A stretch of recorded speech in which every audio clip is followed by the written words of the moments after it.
Hello and welcome everyone to tonight's webinar. This is the third webinar in a series of 6 physiotherapy and musculoskeletal webinars brought to you by Capital Health Network and a multidisciplinary team of hardworking health experts, including physiotherapists, pain specialists, sports physicians, and orthopaedic surgeons.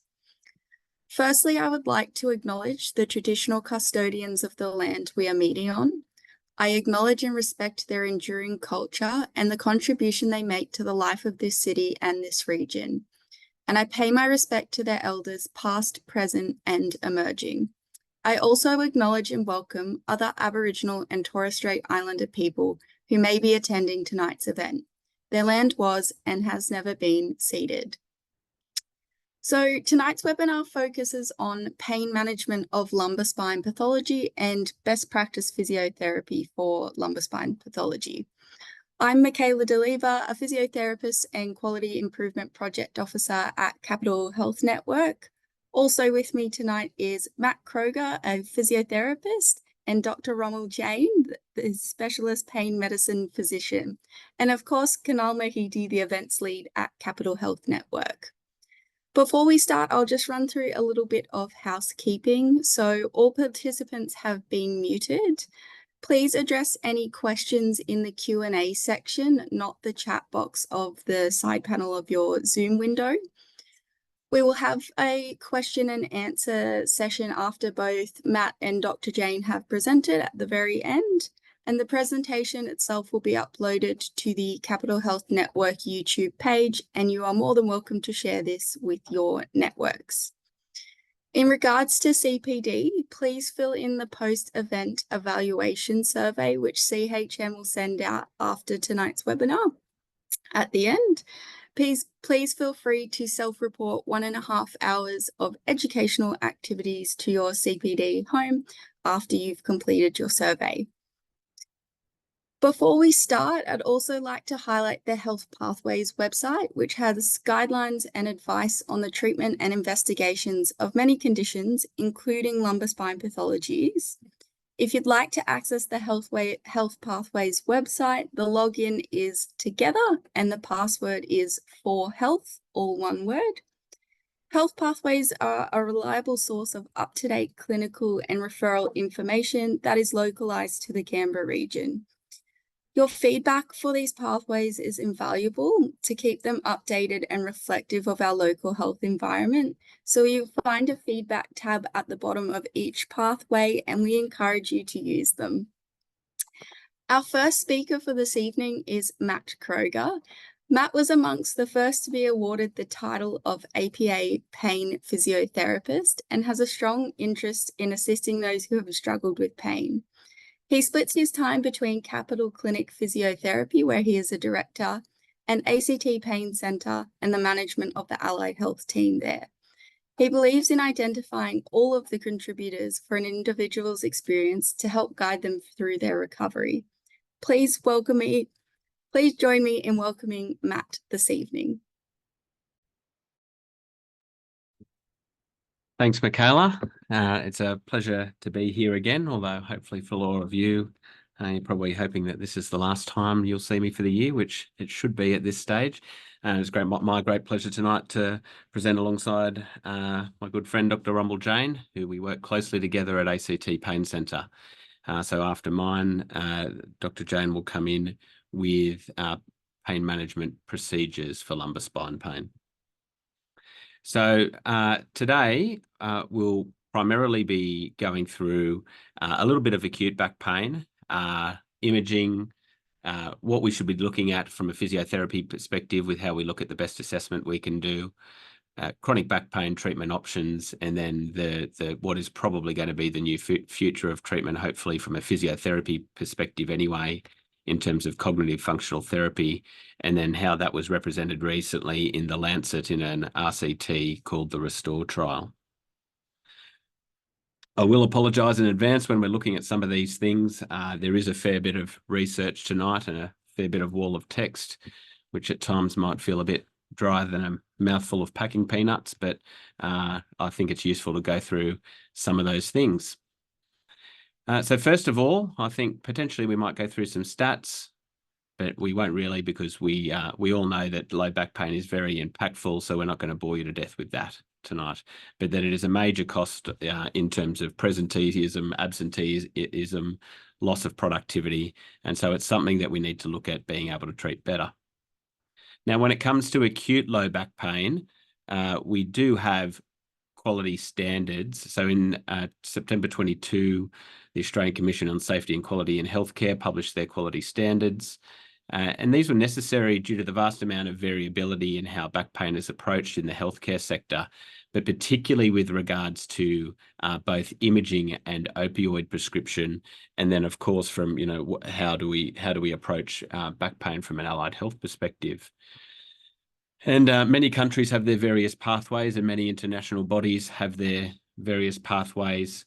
I'll go through from the Commission on what that exactly is in a moment, but they all share a fair bit of commonality with acute back pain. Because part of the variability is around imaging, we thought I'd briefly touch on it, particularly in acute back pain.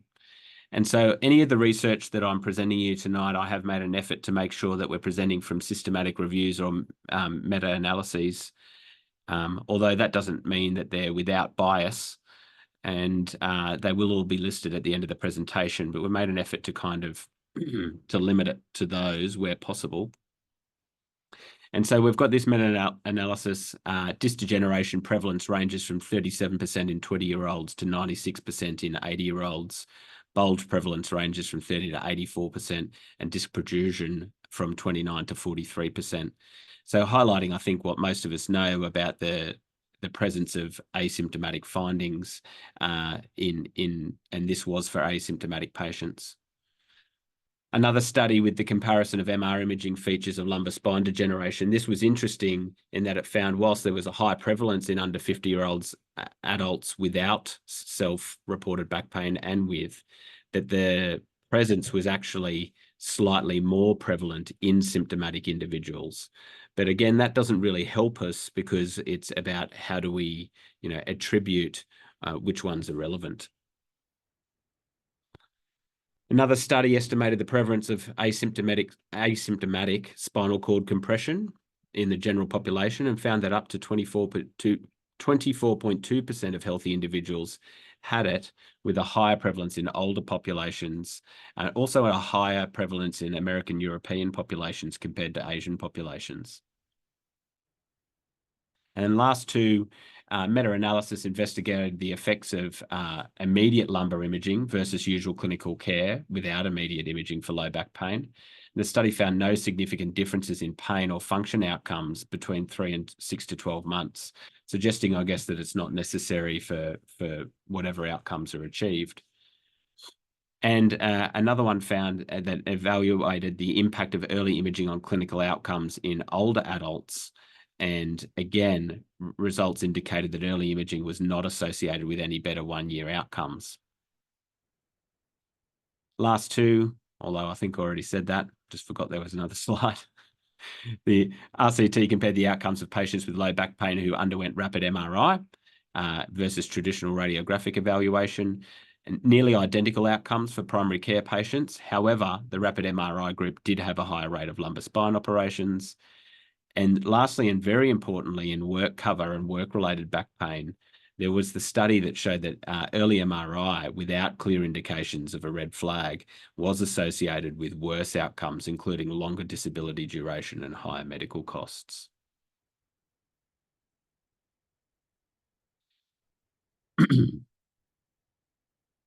Now, moving on to the standards I spoke of. So this is directly from the Australian Commission of Quality Care standards. And so looking at how we would typically look at an acute back pain in that 0 to 2 weeks is basically just doing a good assessment, and I'll move on to that in a minute. And then it may, depending on that assessment, have various physical modalities, which might be manual therapies or soft tissue massage or dry needling or whatever. And it may include various pain medicines as well. In that 2 to 6 week period, we're reviewing patient progress, and we know that a large percentage of people with acute low back pain will rather spontaneously improve. And that in that first 6 weeks, that getting therapies might help someone become more functional. If it does help them become more functional, then it is worthwhile in terms of helping someone improve more quickly and be able to participate more productively in life, because it will likely increase their chance of resolution. And then the 6 to 12 week is more about those people who don't naturally improve. Now, what does a good assessment look like? So a good assessment in physiotherapy, and this is general for musculoskeletal, not necessarily specific to low back pain in particular, but when it comes to a good assessment, if we just ignore, say, some of the flag-based considerations for now, it's about highlighting all the specific and non-specific aspects of the individual's experience. And some of that is just around the stage of disorder. But what can be really important, and what I believe is really important, are these considerations to the pain features. So moving beyond just, what is wrong with this person in terms of specific diagnosis or non-specific diagnosis, but looking at the features of their pain in classification. So do they have nociceptive versus neuropathic or nociplastic pain, or is it mixed? And the characteristics, is it mechanical, more mechanical or less mechanical? Or sensitization, is there low sensitization versus high sensitization? And why this is really important is that it allows us to think about where we're going to direct our treatment. So, for example, what we might think of physiotherapy being most useful, whether it's manual therapies or exercise, is going to be most useful in those patients who have a primary nociceptive element to their pain, meaning associated with actual or potential damage. Whereas neuropathic or nociplastic pains, we might be needing to start thinking about other avenues for treatment, whether that be medication-based or otherwise. And nociplastic in particular, we might be thinking about more psychological strategies, or we're having to delve into the realms of other forms of physio in terms of exposure therapy, mirror therapy, other things to decrease sensitization. Mechanical allows us to, this mechanical sliding scale allows us to think about it in terms of, it's basically, does this make sense with something mechanical or not? Does it have clear aggravating factors and clear easing factors, or does it become decoupled from that experience?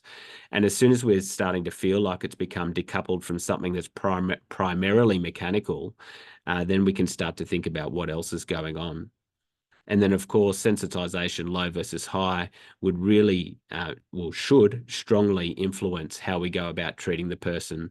That someone with high sensitization, it's unlikely that manual therapies and things will be very useful at all.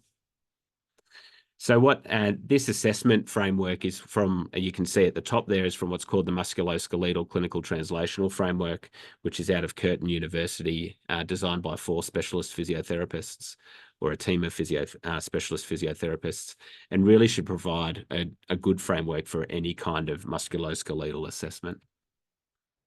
So as I said, it allows us to assess the variables and consider best treatment options, and it allows us to consider referrals where appropriate and earlier. Now, when it comes to chronic low back pain, so obviously talking about those people that have failed to recover inside that first 12 weeks, there are lots of different treatment options available to us. But if we listen to the research, nothing really works overly well, and nothing works much better than each other. And you will have heard the things of, certain types of exercises not being beneficial over others, which is somewhat true.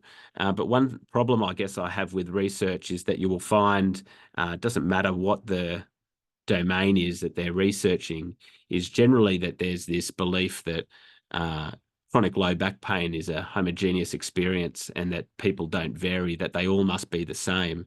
But we know that the human being is incredibly individualized, and it's probably because it's too expensive to study really individualized approaches with a really experienced team.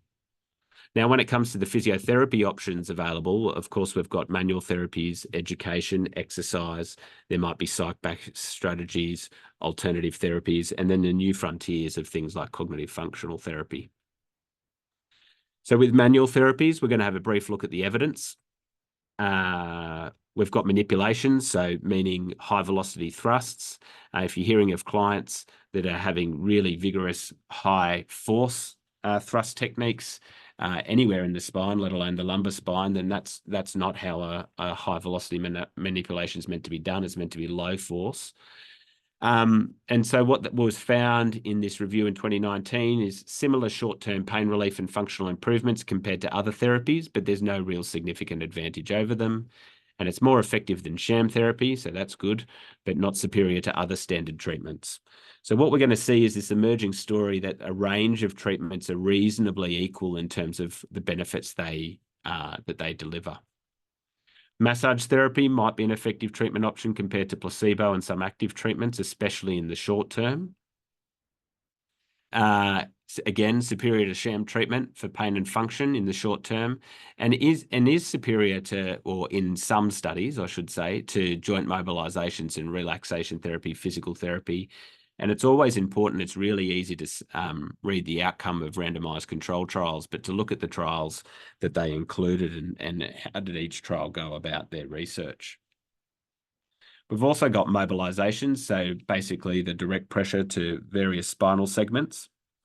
And a systematic review, very recent actually in 2023, found was looking at the difference in research between really specific mobilizations. So that might be around, say, a therapist thinking that L5-S1 is stiffest or most sore and delivering it specifically to that more rather than a more widespread mobilization. And this review found that there tended to be not really any difference between those two approaches. But I think in practice, there's lots of variations in how you might approach that. But what we're seeing is that generally in the chronic space, that we've got nothing that's like overly more valuable than the other. And that mobilizations, again, had similar benefits to other techniques. Dry needling was effective in alleviating pain temporarily and at short-term follow-up, but we don't get any improvement in disability for chronic low back pain. We also found that it was an effective procedure for the treatment of myofascial pain patients with acute and chronic low back pain, but again has little impact on overall disability. So another option we have, which depending on what sphere you work in, will be regarded as quite powerful, is education. Systematic review and meta-analysis found that neurophysiology of pain education has a small to moderate effect on pain and disability, both immediately and 3-month follow-up. And a network meta-analysis found that various psychological interventions, including pain education, particularly when they were combined with physio approaches, and in these cases, mostly structured exercise, were shown to basically did show clinically important improvements in physical function and pain intensity. So now we'll start to see this story of combined therapies being more useful, say, than individual therapies in the chronic sphere anyway. When it comes to exercise, Pilates, McKenzie therapy, functional restoration were more effective than other exercise types. So, for example, segmental stabilization exercises. So that was useful. But then another study showed that walking is as effective as other exercises as well. Individual exercise, especially when combined with psychological interventions, was more effective for chronic non-specific low back pain. When it comes to psych strategies, again, there are fairly few RCTs on isolating psych strategies on its own at the moment, but what we see here is basically that this overall combined approach seems to be more efficacious, and that multidisciplinary approaches, including psych components, show at least positive short-term effects and long-term effects on return to work.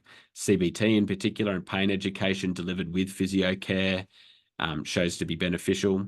And then a systematic review of multidisciplinary biopsychosocial rehab, again, particularly if it had a functional restoration approach, improved function, and there was moderate evidence that it improved pain compared to non-multidisciplinary treatments.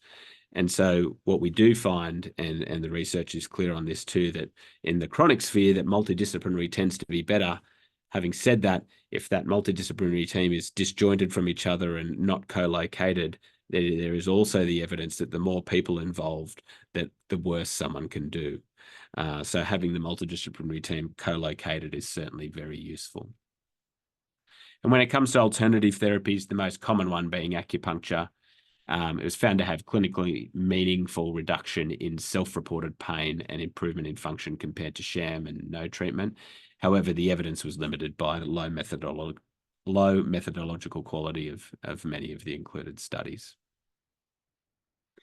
And so that's basically an up-to-date, where does the research currently sit on the various physiotherapy approaches to back pain, with the power generally being with the more multidisciplinary approaches.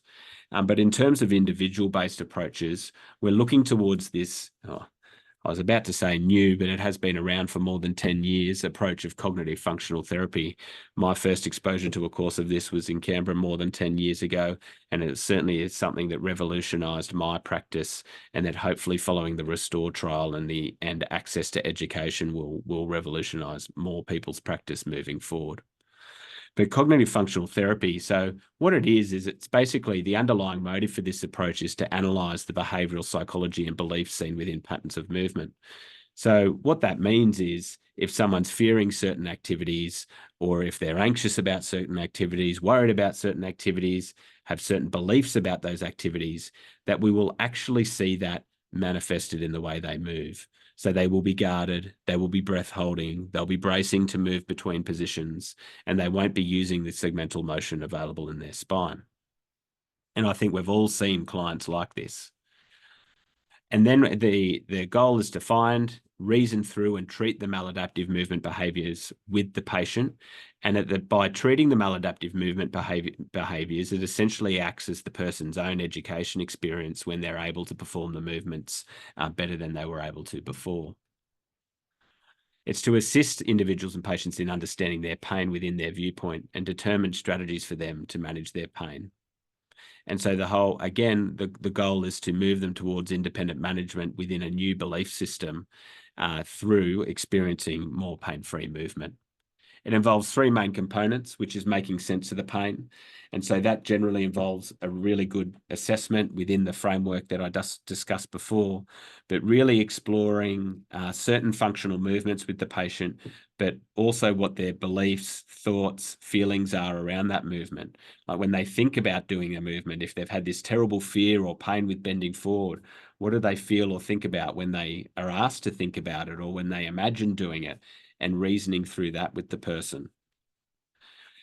And the next component is exposure with control. So it's taking that belief, working with them to create a new context for how they might be able to do the movement better. So for some people, it might be going as far back as teaching them how to diaphragmatic breathe again, because a lot of them will have, basically because they're guarding so much, not being able to do that and being able to wind down the system through breathing, but then exposing them to movement, particularly segmental movement of the spine again, to allow them an experience of how they can experience movement better. And then the last component is integrating it with lifestyle change. And so that will be, what are the barriers to them applying this generally? How are we going to approach this by integrating it with their functional movement patterns during their everyday life? What are the other unhealthy behaviors that might contribute to this? And then also it might be something, as they might have been disabled for so long, how do we build that person's physical resilience to allow them to then adequately participate in life after? Because restoring how they move may not be enough if they then go to increase their function. And this was, as I mentioned at the start, really, it was published in The Lancet this year in what was called the Restore trial. Again, the primary researchers were out of Curtin University and were primarily physiotherapists. And what they aimed to do is compare the effectiveness and the economic efficiency of cognitive functional therapy delivered with and without movement sensor biofeedback. And they compared it to usual care for patients with chronic disabling back pain. It was randomised, controlled, 3-arm parallel group phase 3 trial across 20 primary care physio clinics in Australia. Everyone was over 18 years of age and had to have at least moderate pain-related physical activity limitation. And then the outcome measures were the Roland Morris Disability Questionnaire, quality adjusted life years, and then there were economic measures as well, particularly in relation to productivity. And participants in both interventions, and by interventions meaning with and without movement sensors, received up to 7 treatment sessions over 12 weeks plus a booster session at 26 weeks. And I think I just included this on the table from the study on the exclusion criteria. And so what is interesting is that they were really trying to see what is this most like in a more disabled population. So 519 people were excluded, which still left a population of around 500 that were included.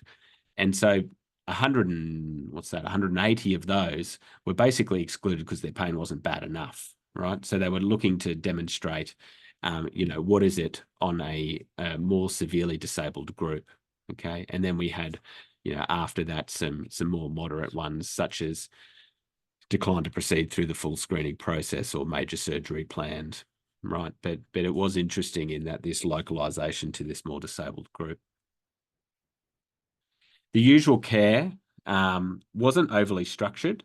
So the usual care was the care pathway that the participants' health providers, whether that be general practitioner or otherwise, chose.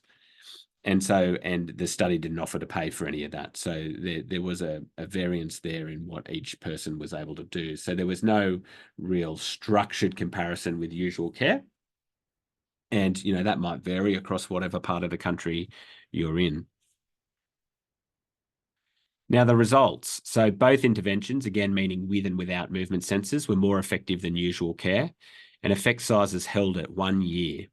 Both interventions were also more effective than usual care for quality of life years and less costly in terms of societal costs, both direct and indirect, and productivity losses. And so what we were looking at is more than $5,000 in gains in the first year, mostly in productivity benefits. But this represented a significant step in looking how a specific approach seemed to be better than its counterparts at creating long-term outcomes. And then beyond that time frame, not yet studied, but you could imagine that if it held, that the societal benefits of those gains. And in the results, we were talking on average, say, someone's pain dropping from, say, 6 out of 10s to 4 out of 10s on average, getting a 6-point drop in their Roland Morris disability scale. So reasonably significant. But again, we're looking at what is essentially a physiotherapy only approach. So then for me, it's, well, what happens when we combine this with the other therapies? So we combine it in a multidisciplinary team way. And do we get the uptick and increase in power that we see in the multidisciplinary team research? And so I believe, and certainly in practice, it seems that we do get that, because sometimes people's barriers to movement recovery will have psychological components. Now, here's the interesting but of the study is that what was really interesting is that was, in my mind, this was also effectively a trial on the success of a competency-based training, training model at the same time. So they had 18 physios with a minimum of 2 years experience and willingness to use the movement sensors. But then they participated in 80 hours of clinical workshops prior to participating in the study, which is really significant training. And so moving forward, it's going to be about getting physiotherapists access to this training, because it's not accessible in this manner at the moment. And unfortunately, you do see people doing like shortish courses and then it can be applying it quite poorly. And so these are from the PainEd website. I'm just going to quickly play this just as an example of like what we're talking about with maladaptive movement behaviors. And so with this gentleman here, what we're looking at is this propping. You can see that immediately he adopts a wide base of support. His movement is stiff. He's not really bending through the lumbar spine until at least somewhat this point. He's hinging at the hip and he can't get much further than there. Describing a pull. This gentleman's propping on his knees, not really, again, bending in his lumbar spine, starting to bend his knees, not getting forward. Here, Peter drops a pen on the ground. And this guy, we could argue he gets some lumbar spine bend, but he bends his knees. And as part of the interview with him, that is a usual coping strategy. So to pick up anything, he will bend his knees significantly, which is a maladaptive movement strategy, because by doing that, he is not using any segmental motion in his lumbar spine, which we have evolved to have. And so it is not getting regular movement. And then the only one, unfortunately, in these videos that had a direct comparison to movement before. So this was the first gentleman who had the wide base of support. And then when he turned side on, that now you could see, bang, straight down. So there was no guarding, no limitation in his movement, and he curved nicely through his lumbar spine. And so that was primarily done through elimination of the maladaptive movement behaviors. Now, it can be done really poorly, unfortunately. I've seen it done really poorly. I also found a nightmarish video on YouTube that was just someone telling someone to just relax as they moved. You won't hurt yourself lifting, just trust me, is another one that I've seen in practice. People really need to be guided through an experience of it being better without functional integration. So there's no point helping someone be able to just perform lumbar flexion better in a clinical examination. They need to be able to move better within the movements that are important to them. And that might take a lot of effort. It might take the use of family members, etc. It's quite common for me to say, let's figure out how your family members can help point this out to you. They're usually very good at it because they'll know when the people around them are moving in a way that they shouldn't be. They often look about 2 decades older than they should be. But I always stress that we have to find a way for them family members to point it out to them that's not going to make the patient want to bite their heads off. It's also done poorly if it's without resilience building following limitations. So again, for example, I'm seeing a gentleman at the moment who's recovered significantly post-discharge from the military, but he's been disabled for so long that, like, when I test his strength-based testing on dynamometry equipment, he's about 50% on the affected side following. So we can't just ask him to go back into all functional activity in whatever manner he chooses, given that his pain is so far reduced.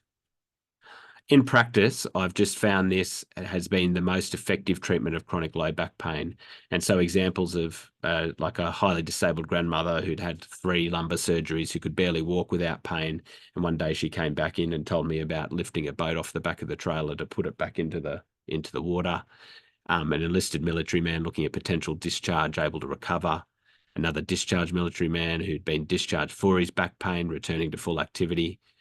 And then young people avoiding the gym activity for years only to be able to return to CrossFit following utilising this approach, and many more.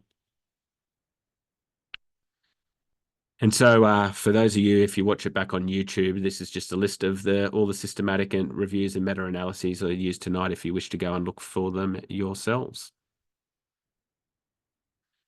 Okay, and with that, I am going to switch us over to Dr. Jain, and we will do questions at the end. Thank you, Matt. While you guys are swapping over, I'm going to introduce Dr. Jain. So Dr. Jain is the founder and director of ACT Pain Centre. He is a qualified specialist pain medicine physician and interventional pain specialist.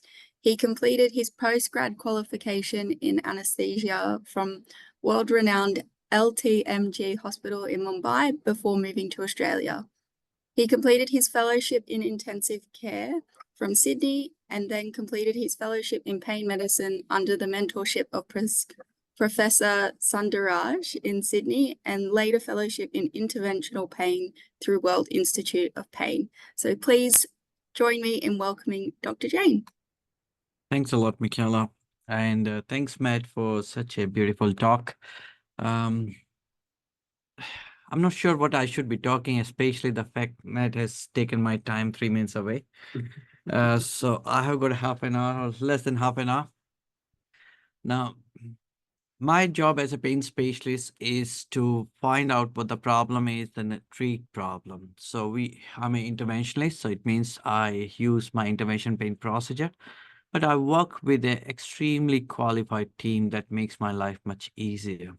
There's no point in doing an intervention or blocking the pain without having the support of your team, because it will come back. The whole idea about any procedure is to give a break in pain cycle so they can take part in a proper rehabilitation with a qualified physiotherapist, and in many cases our psychologists and pain education.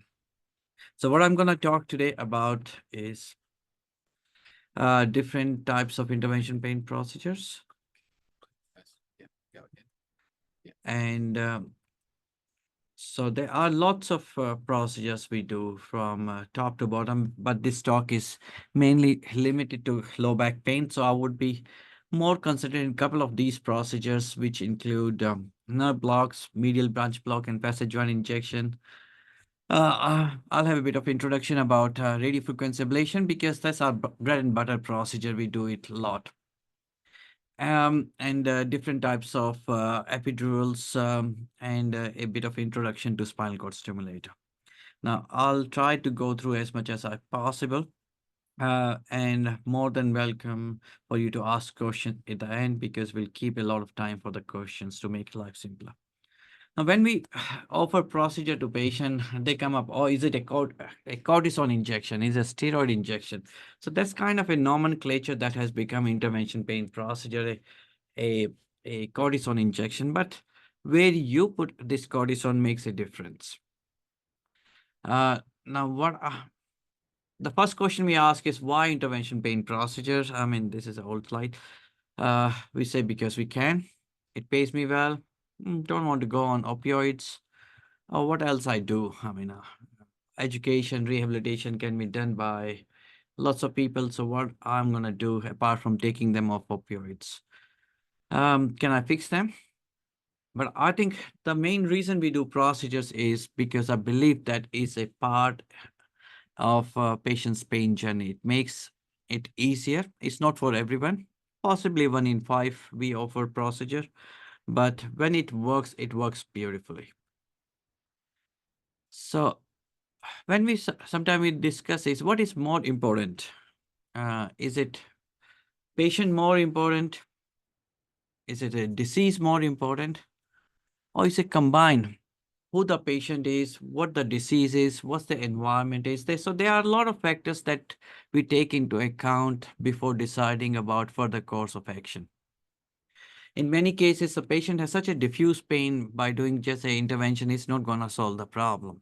In a lot of cases, patient has a very localized pain, but they are severely depressed. So the last thing you want is put a needle in them. So it's important we have to see who this person is, where they are in their journey before we offer them any interventional pain procedure. Now, radiofrequency procedure.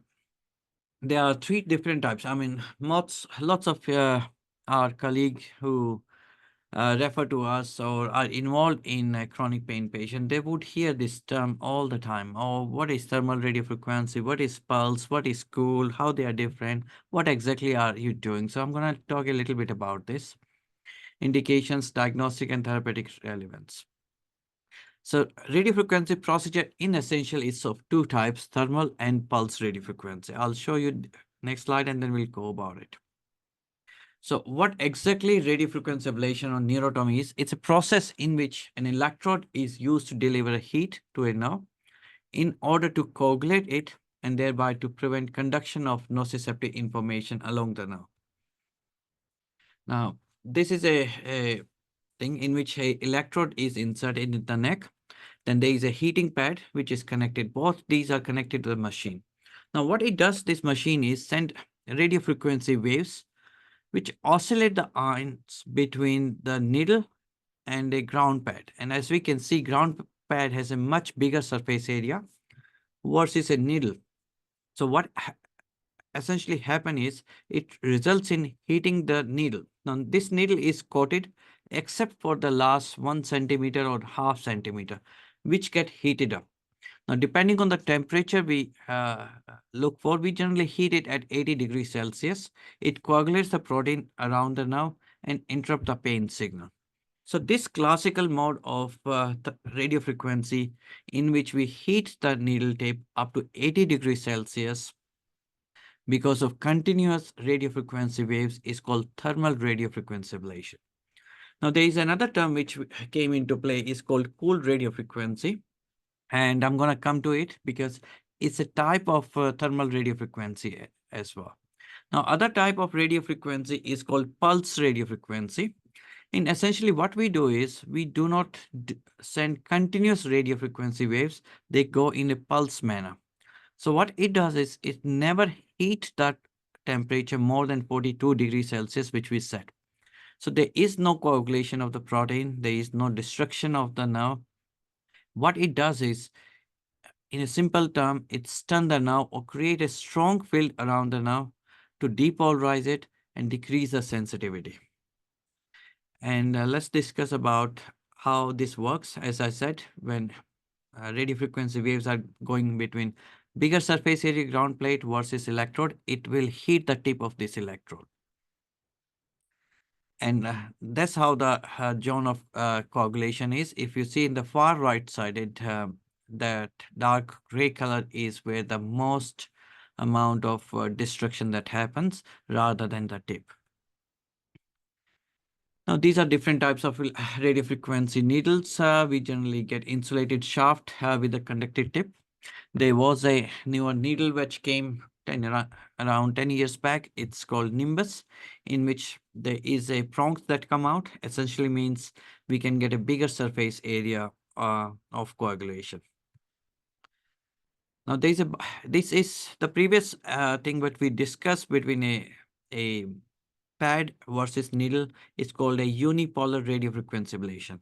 In certain circumstances, when we are not very clear where the nerve would be, we use a different type of radiofrequency ablation called bipolar radiofrequency ablation, in which the current flow, so radiofrequency waves move in between two electrodes, essentially coagulating the whole area in between these electrodes. It's classically used in a sacroiliac joint pain because the nerve anatomy is not exactly clear and we don't want to miss it. Now there is a cooled radiofrequency ablation. It came from USA, very popular among orthopedic surgeons because this is being offered in knees, hips, and the shoulder. So what essentially it is, it's a similar type of radiofrequency as a thermal, but what we do is the needle which we insert has got a water channel. So water circulate through the needle. So when we send the radio frequency waves, what it does, it dissipates the heat outwards. And in doing so, what we get is a much bigger lesion of a thermal radio frequency. So essentially it's a thermal radio frequency ablation, but the way this is delivered, it results in much bigger lesion than a conventional standard unipolar thermal radio frequency. This is generally used when we are away from the spine. I would not use it in a cervical because of a close proximity to the major nerve root. Major indications, as I mentioned, is knee genicular nerves or hip nerves or shoulder nerves. But what we have found in our experience, and most of our pain specialists throughout Australia would agree, we can get a similar kind of lesion by doing two lesions side by side, because this particular machine and cannulas are very expensive than the conventional one.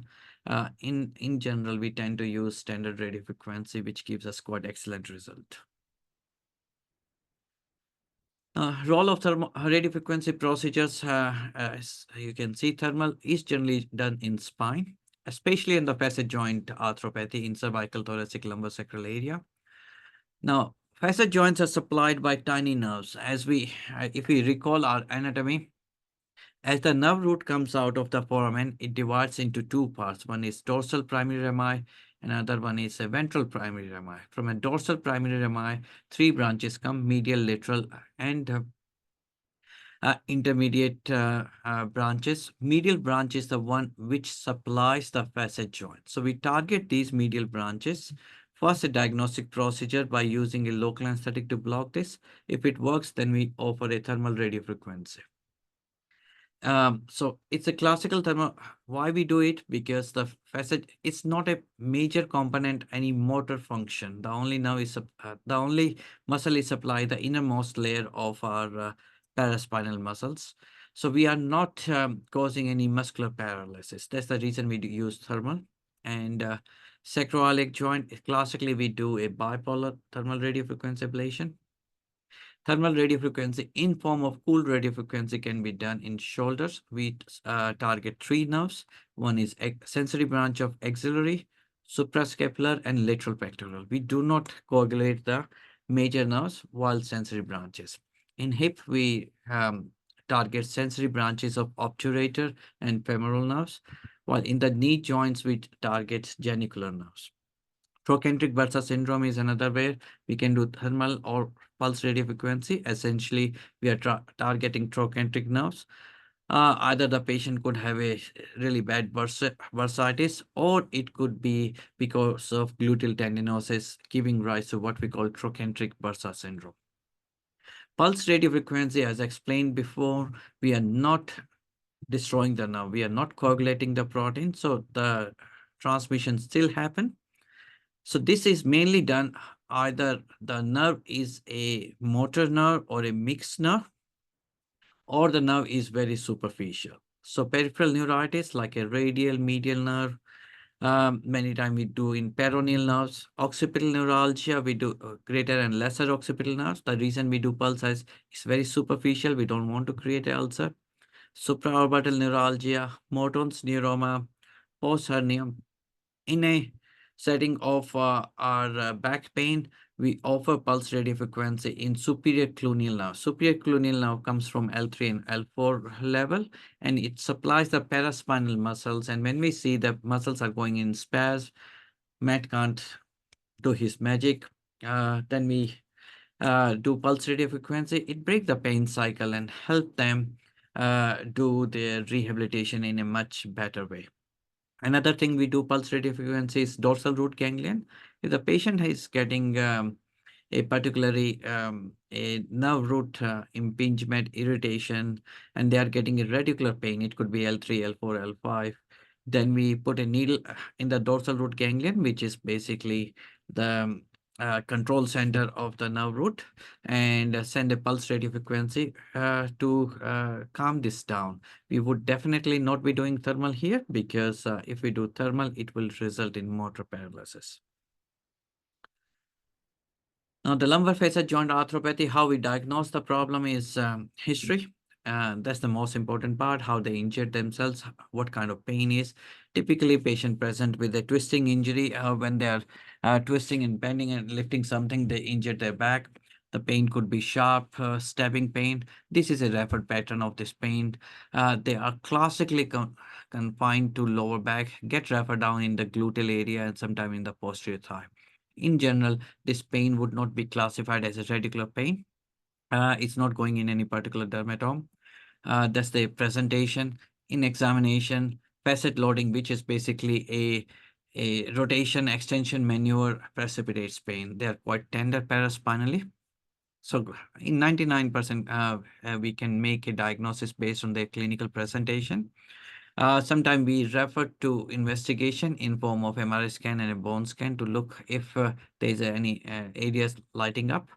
And if that is the case, then we are quite confirmed that this is a facet joint arthropathy. As you can see in this diagram, that and these are the facet joint which are supplied by the medial branch, which is a small branch of dorsal primary rami. So what we do is under X-ray, we put a needle and block this with the medial branch with a very small volume of local anesthetic, less than 0.5 ml. And that gives them a temporary pain relief. As you can see in this, how we do this, this is a nerve block. As you can see in this X-ray picture, if you have a look, this is it's a Scotty dog appearance, we classically say. This is the face, which is, and on the face of Scotty dog, there is an eye where this medial branch is targeted. This is the ear of the Scotty dog, body, hind leg, and the front leg. And that's what we classically see in a young people. In a elderly people, we generally anatomy is quite distorted. So once we do a diagnostic injection, we give them a pain diary. If it works for them, then we do a radiofrequency ablation. One of the most common procedure offered worldwide is CT-guided facet joint injection, in which the injection is done in the facet joint. I mean, I do not find it particularly effective, bearing fuse. First of all, majority of radiologists would not go inside the joint and inject in the joint. It's generally a large volume of local anesthetic steroid injected locally, and it will block everything there, whether it's a nerve root or a medial branch or even a muscles get some steroids. So diagnostic efficacy of facet joint injection is extremely poor. Therapeutic value is 6 week to 8 weeks, and as we do more, the efficacy decrease. So in my practice, I rarely do facet joint injection, and I would rather do a medial branch block, diagnose the problem, and do a therapeutic procedure, which can give rise to 60 to 80% pain relief lasting up to 18 months. So that's a pretty long time. And it's fairly safe procedure. Complication rate is extremely low. We can say infection, but the fact is we are heating at 80 degrees Celsius. It's rarely any bug will survive there. If done properly under all sterile condition in theater environment, and we test the nerve before we coagulate, so the chances of injury any nerve root is remote. I've been doing it for almost 14 years. I never had any major nerve root injury or major complication related to a radiofrequency ablation. Yes, sometimes people get 2 or 3 days of increased pain. Generally, that's settled down with conservative measures. And that's how we do radiofrequency ablation. As you can see, the needle is put parallel to the nerve. If you put perpendicular to nerve, there would be less damage to the nerve. We rather want extensive coagulation, except if you're using a nimbus needle in which coagulation is much bigger, so you can go perpendicular to the nerve. It just saves time in the surgery, basically. Sacroiliac joint is generally supplied by L5 medial branch and S123, and rarely S4. So what we do is we put needles in a parallel here, and we do bipolar. So we do extensive denervation in the whole area. This is unipolar generally do not work as such in sacroiliac joint pain because the S1, S2, S3 lateral branches could be moving few millimeters here and there that could lose efficacy if we do localized one. Another type of radiofrequency ablation, which is a bipolar base, is called bipolar palisade technique, in which we put a 7 needle and cauterize the whole area. So we cauterize the whole area. Chances of any escape of a lateral branch is extremely remote, and it's shown that more than 95% will catch all the lateral branches here. Hip, we classically target two nerves. One is sensory branch of a obturator and sensory branch of femoral nerve. First, we do a diagnostic injection. If it works, then we can do radiofrequency ablation.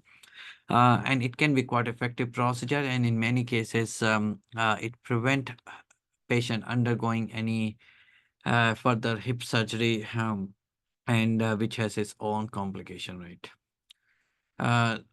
This is how we do the procedures. This is an RF probe going, which is parallel to the teardrop, where we are targeting the femoral branch, and up is where we target the obturator now.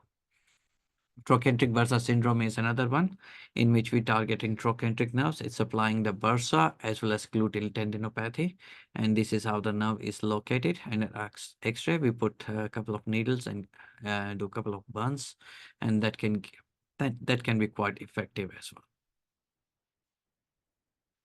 Now, pulse radiofrequency, as I mentioned, we generally do it only for mixed nerves or superficial nerve. The classical we use setting is 42 degrees Celsius, 65 volt, and 4 minutes. There is a different people use different settings. 5 years back, I used to use 45 volt and 2 minutes, but we have realized that increasing the voltage and duration leads to longer duration of pain relief. How much time is left? 5 minutes. I'll just touch base on neuromodulation. Neuromodulation is modulating our nervous system. So there's heaps of progress that has made in this sphere. It started in 1960s with the invention of what we call gate theory of pain. So gate theory of pain was based on this, that if we stimulate a touch receptors, that is a large fibers, then it can block sensation coming from small fibers, that is delta as well as C fibers, which is pain transmitters. Based on that, a electrode is put in epidural space, which is connected with a battery, and it sends some impulses. And that was what was thought to be the reason behind neuromodulation. And the first initial was a very big setup, but in 80s and 90s, we used to have 4 contact leads. There was a single lead placed in epidural space called quad leads and connected with the battery. So we have progressed a lot since then. So from a 4 contact leads, we have now 16 contact leads. So essentially, we can cover much bigger area. We have got a significant improvement in other forms of neuromodulation. This picture on the right side is dorsal root ganglion stimulator. This is essentially invented when we found that dorsal spinal cord stimulator essentially covers the whole back and leg. And when we have a localized neuropathic pain, we said, why do we need to cover the whole area? Can we cover the local dermatome? So if the patient has a 6 knee surgery, they had a significant neuropathic pain, we don't need to put a dorsal spinal cord stimulator. We can do L2 and L3 dorsal root ganglion stimulator, which works beautifully. In a similar way, if there's a localized pain in the foot, then we put L5 and S1.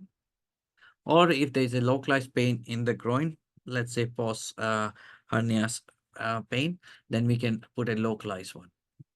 There's a huge growth in this sphere. Different forms are coming, different types of stimulators, and the recent one is in these electrodes are put in the L2 and L3 nerve root at the not nerve root, it's run parallel to the medial branch, and what it does is it stimulates our multifidus muscles, and by doing it, it's restoring our muscle strength, has got a efficacy in a mechanical back pain. So till now, what we were targeting was a pain which was neuropathic, either coming from the nerve root injury, or the patient had a surgery before, they had a lot of sedation, or it could be discovertible pain. But this is the first stimulator which come from mechanical back pain, and they are having a reasonable amount of success. Then there are more different types of stimulator. This is a picture of a sacral nerve stimulator, which we insert when patient has got a pelvic pain. So the indications are expanding. In a similar way, this is a picture of peripheral nerve stimulator, in which we are putting leads not in the epidural space, just outside the fascia, and it works beautifully in a localized mechanical pain condition. Now, what basically spinal cord stimulator is, it's a wire which could be 4 contact, 8 or 16 contacts, is connected with a battery which is called IPG, implantable pulse generator, and it sends a different frequency. Now, how we send the frequency will determine what level of stimulation we are achieving and where we are stimulating. Are we doing a stimulation in dorsal horn? Are we stimulating neurons in dorsal column, or we are doing interneurons? So there is a huge amount of growth in our understanding how nervous system works. So tonic stimulation was the first one which was started. It's a pulse width of 200 microsecond. It's essentially was based on principle of gate control theory, that patient feels tingling numbness in the pain area and it masks the pain. Then subsequently burst DR stimulation came. It's our own Australia-New Zealand invention, and it was thought that we should fire these impulses in the same pattern as a neuron fires, so we can mimic neuron firing and calm them down. Subsequently, around 2009-10, high frequency stimulation came. So if you see these frequencies, they are generally 50 to 100 hertz frequency, while they put frequency as 10,000 hertz. Essentially, in high frequency stimulation, you cannot feel anything. It just bombard the neurons with a high frequency and shut them down. So there is now more growth in subthreshold frequencies. So heaps of growth that has been in this field. It has come up with a better hardware. There's smaller, thinner IPGs. The latest IPG is literally a 250 cents coin joined together. We have a better anchoring device, MRI compatibility, almost all companies are offering, and combining different waveforms.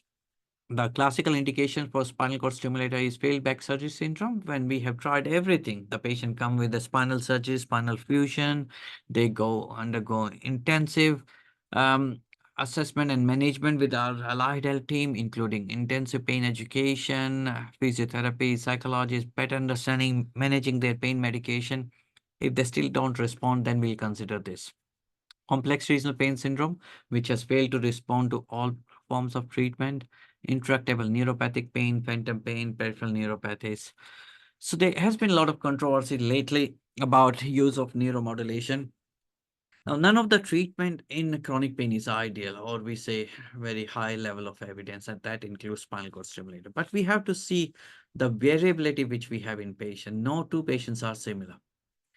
The patient's disease may be similar, the person may be different, the environment may be similar, but the disease may be different. So each person is a different entity altogether. They may have a different stress level, they may have a different thought processes, they may have a different level of pain or duration of pain.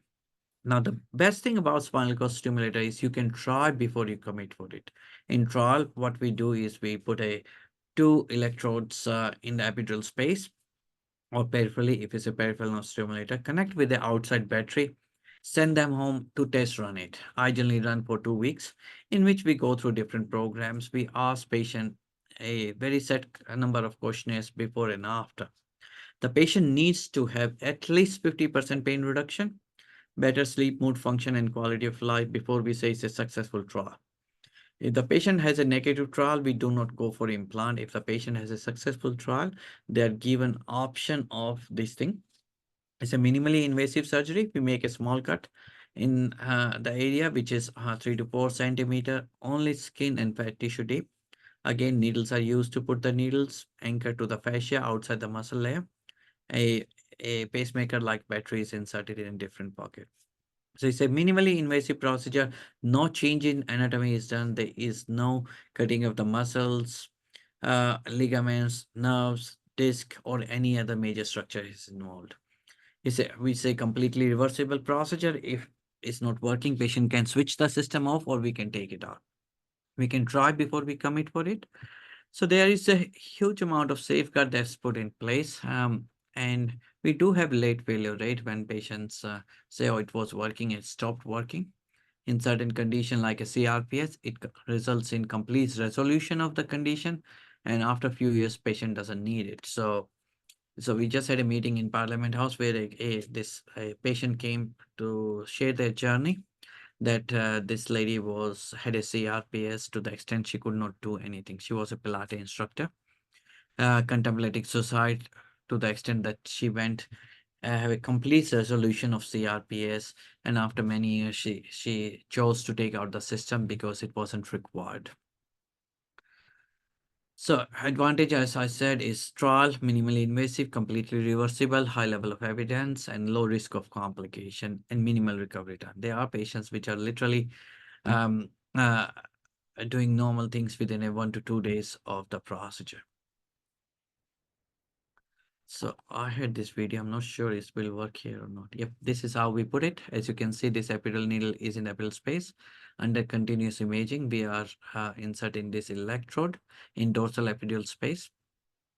And in general, if the pain is in the back and legs, the sweet spot we generally say is T7 to T10. In that area, we put the electrodes. And we put 2 electrodes, take the wire out, connect with the battery outside, and that's the way to move. Intrathecal therapy is reserved for absolutely when everything has failed, in which we put a pump and is connected with intrathecal catheter, which is in the subarachnoid space, and give a small amount of morphine or other medication. Normally, we would reserve it for intractable cancer pain. When they are going on high dose of opioids, side effect profile is quite immense. A classical example I recall a few years back, we did this gentleman who has a mesothelioma, absolutely terrible pain, nothing working, massive dose of opioids in the hospital. So I went to see him in first week of December, around 8th and 9th. And I just asked, what do you want? And he said, look, I'm going to die. I know within 6 months I'll die. I want to spend my last Christmas with my family. And that was his wish. So we took him in theater on 30th of December, 16th he went home. And he was in South Coast. He sent me a picture having a beer with his family. So that kind of a satisfaction you get when you can achieve some good result. And if we hadn't intervened with the intrathecal therapy, he probably would have died in the hospital in his bed. So thanks a lot. I know plenty to grasp in such a short span of time, but I'm here to answer any questions you have, and you're more than welcome to visit our center. And if you so desire, I'm happy to take you to theaters as well.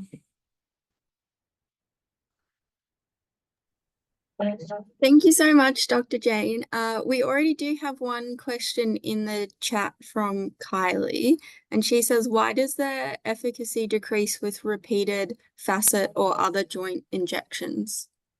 Yes, so as facet joint injection, as first of all, I would rarely see that someone is doing proper facet joint injection, in that the needle has to go into the facet joint. The volume is very small. A dye has to be injected, and the medication has to be given only less than a ml. But as you can imagine, there's inflammation in a joint. You injected a steroid, you disrupted the capsule.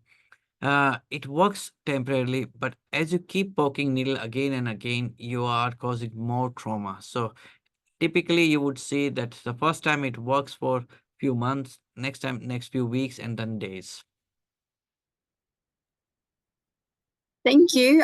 We also have a few questions already in the Q&A. This one is for Matt, and says, I have questions about lifting and the video of maladaptive movements. In classic resources such as Manage Your Pain, they discuss safe lifting and carrying positions, but in the video it was suggested that this was maladaptive. Yeah, so it's certainly maladaptive if it's your only lifting strategy, and if it's your only movement strategy. And there's actually no really good evidence at all that like keeping your spine straight when you lift anything in particular is overly protective against injury. That hasn't been proven conclusively. There'd be an argument in heavier weights, but it kind of doesn't make much sense that if you're lifting a pen off the ground, that we've evolved to have this wonderful spine with segmental motion that you would never move it. And so if it was a repeated strategy over and over and that it was pervasive through all other movements, in fact, what you're actually doing is reducing movement variability, which will decrease stress on the body and putting stress into certain areas. And so often in those cases, things like around that L5-S1 area. Thank you. I think this next one is for you as well.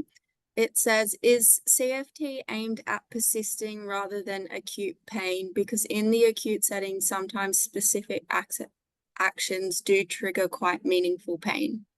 100%. So I think the future will be jumping on some of those So they're called maladaptive movement patterns for a reason. And in the early stage, most of those patterns will be adaptive, not maladaptive.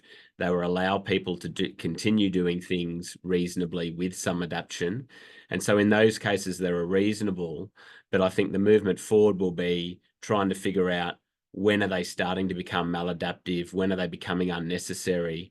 And that most of the time, the experience of trying to do differently comes with very low risk.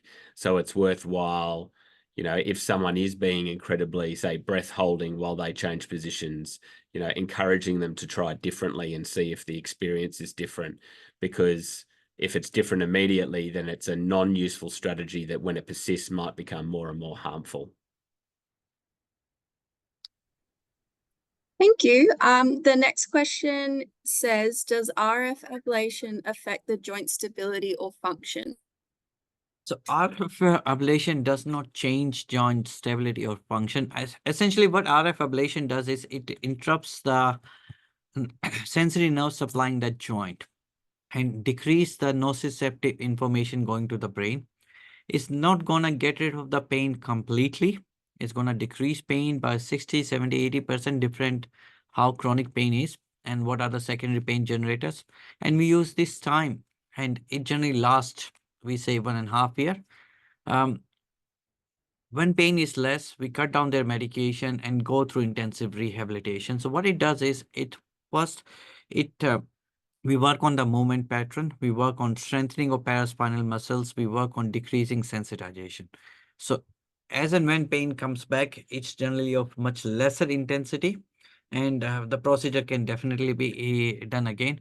But per se, it does not change facet joint arthritis or function. I did see one, Michaela, too, about can someone be depressed because of their pain? And absolutely they can. But part of the problem is that doesn't mean that they don't have to deal with the depression then with some psychological intervention or medication intervention. And so, like, whilst depression does predict something going to chronicity or being at more risk of going to chronicity, even if it does become present secondarily to the pain, it can create the conditions from non-recovery. So ignoring it will very rarely be useful. Yeah, and absolutely, Matt. And we generally say chicken and egg thing, which came first. People who has a comorbid mental health issues, whether pre-existing anxiety, depression, are more prone to develop chronic pain issues. And in a large majority of chronic pain patients, it leads to further depression and anxiety, which contribute in perpetuation pain because it interferes with the pain pathways. So it's essential that we look at a person as a whole and has to intervene from a psychological perspective at an early stage to make a meaningful recovery. Thank you. We might do Weisian's follow-up question first, and then we'll go back to Leonie's. He says, will the nerves regenerate after RF ablation? Yes, as I mentioned, there are two types of radiofrequency ablation. It's a thermal radiofrequency in which we destroy the nerves, and these nerves do regenerate. We are not completely destroying the nerve. We are only destroying the outer layer of the nerve, which generally takes 6 to 9 months to regenerate.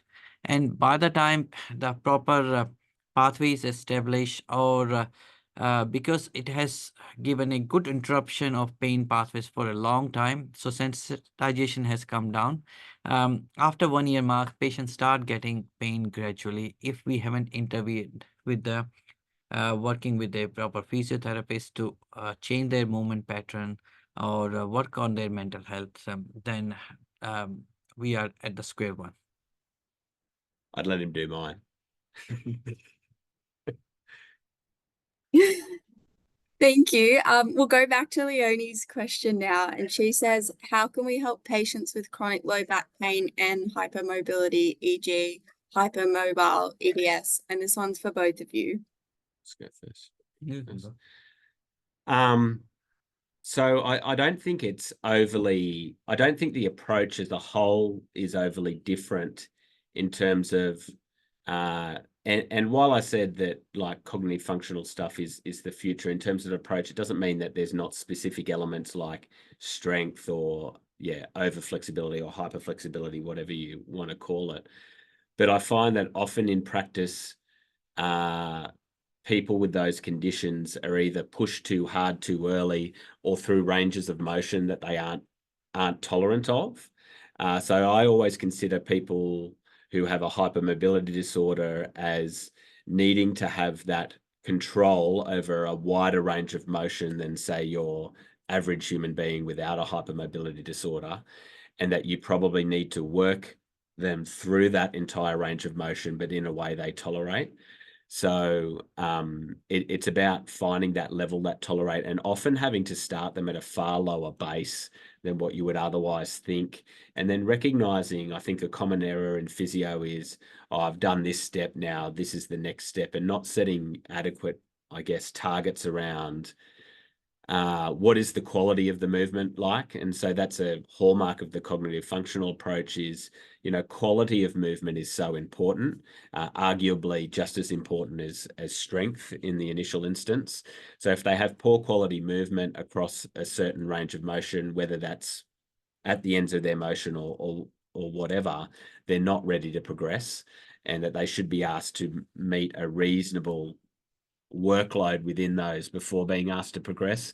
And so I think the unfortunate thing for these people is doesn't necessarily mean, say, heaps more physio in a short space of time, but I'm usually setting them up with expectations of, getting to know each other over a longer space of time because it takes them longer to develop.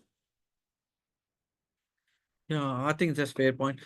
So I think one of the biggest tool in this group of patient or any other is pain education to understand the nature of pain. And underdoing any motions or activity would lead to deconditioning, while overdoing, especially in hypermobility, would lead to recurrent dislocation and recurrent trauma, which would basically sensitize their nervous system more. So it's important that we understand this condition.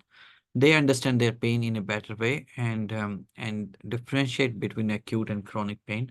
In some people, we do offer them procedures if they have a relevant condition, but again, in a realm of a multidisciplinary care. I think chronic pain in general, and this ties into terms like non-specific back pain, it kind of gets done a bad deal of thinking that it means it's primarily psychological, which is not necessarily the case. Like a lot of people will have developed, if not already had, psychological factors. But for the vast majority, there are mechanical elements to their pain. And so that mechanical based approaches, whether it's ablation or whatever, can be really useful for assisting those people, even if it's in the short to moderate term while other things happen.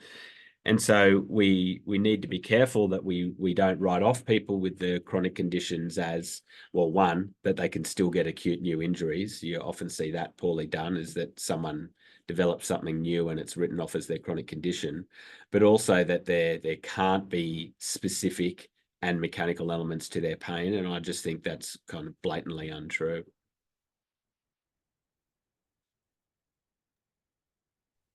Thank you both for your answers. I'll just give a shout out if anybody has any last minute questions, could you please enter them in the Q&A now?